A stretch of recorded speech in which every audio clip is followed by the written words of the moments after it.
Making headlines tonight, secondary school teachers vent their frustrations about ongoing violence in schools. Barbados moves to establish a diplomatic mission in Ghana. St. Lucie farmers calling for assistance after major crop damage from heavy flooding last weekend. And coming up in sports, Windies batsman Nicholas Pooran under a cloud of suspicion as questions concerning ball tampering are raised. Broadcasting from our studios in the Pine St. Michael, this is CBC Newsnight, starting now.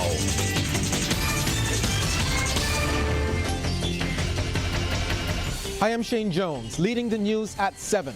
Teachers are scared, frustrated, and are reaching a boiling point.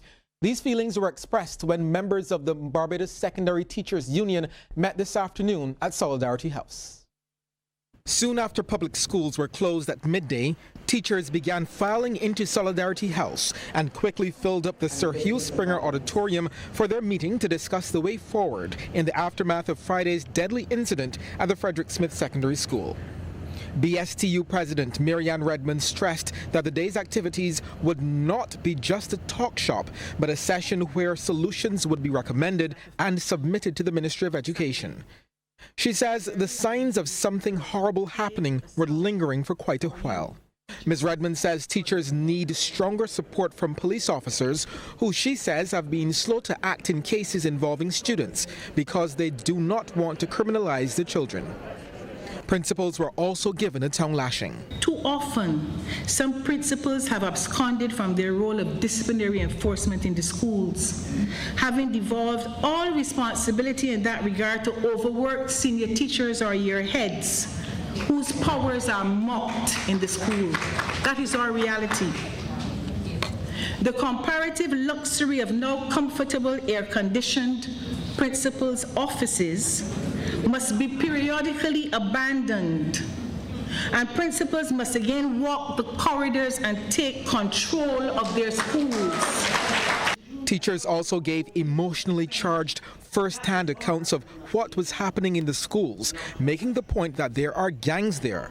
They also made recommendations. While students are on suspension, it should be mandatory for parents to attend and meetings with them.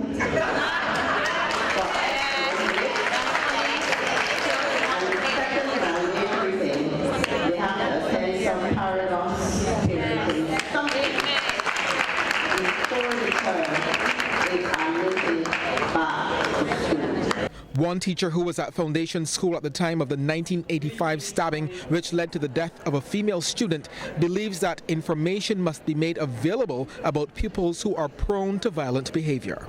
One of the things that I learned was that Donna had been exhibiting signs that showed that she was a risk to herself and to others. But guess what? Not a single person at Foundation School was aware of that. I am keenly aware that I could have been the one that she stabbed. You don't know how people who are unstable behave. I could have been the one. I was on my way to the class. A call was made for an assessment of the Edna Nichols Center for At-Risk Students, which was described as a hotel for deviants. Psychologist George Mahey was also in attendance to offer professional assistance to the teachers. One organization that has been paying close attention to violence in our school system is Parados. Parent Education for Development in Barbados Director Cicely Clark-Richmond. She joins us live now to discuss the issue. Ms. Clark-Richmond, good evening. Thank you for being here. Thank you for allowing me to be here. Thank you. No problem. Okay, we just saw that extract where one teacher said that before students come back into school after being suspended, their parent attends some kind of course put on by Parados. What's your response to that? I endorse that 100%, and I thank her for the endorsement. When a child has been taken out of school and has been given some sort of treatment, when it comes back into the home needs to change as well. the parents, grandparents, whatever, need to be aware that something is different.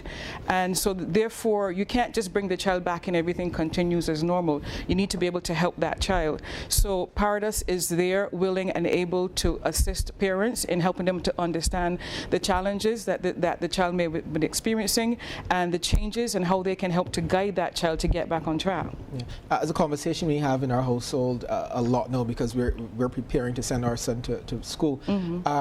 How important is it for the schooling systems and the parenting to kind of marry each other? Oh, we have to work together. The parents and the teachers, schools must work together. The teachers will tell you when the parents come to PTA meetings, when the parents come and ask questions, when the parents are there to support their children, the children do better. So we have to work together. This problem cannot be solved in one area over there and one over there. We have to work together to make the children's lives even better than it can be. And let's be real.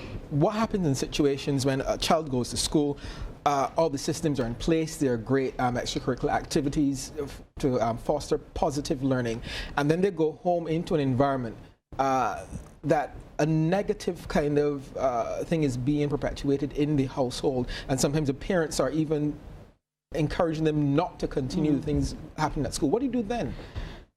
That can be very frustrating for a child. Can be very frustrating for an adult, but for children it becomes even more critical because they can't always express themselves. And I think parents need to understand that they have to become more involved in their children's lives. And anything that is going to help the child become a more positive adult, help the child to reach its full potential, they need to be involved in it. So I think parents also, when they recognize that they need help, to reach out for it. Paradise is there. There are other agencies that can help parents, and we are there willing and able to help them once they reach out to us.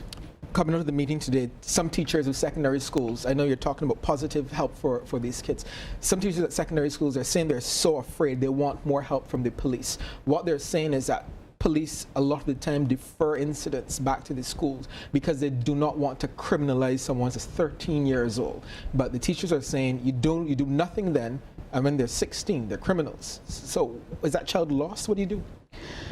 I would say not. I can understand from the point of view of the police, because obviously when there's a stigma obviously be associated when that child has been arrested or being charged, whatever.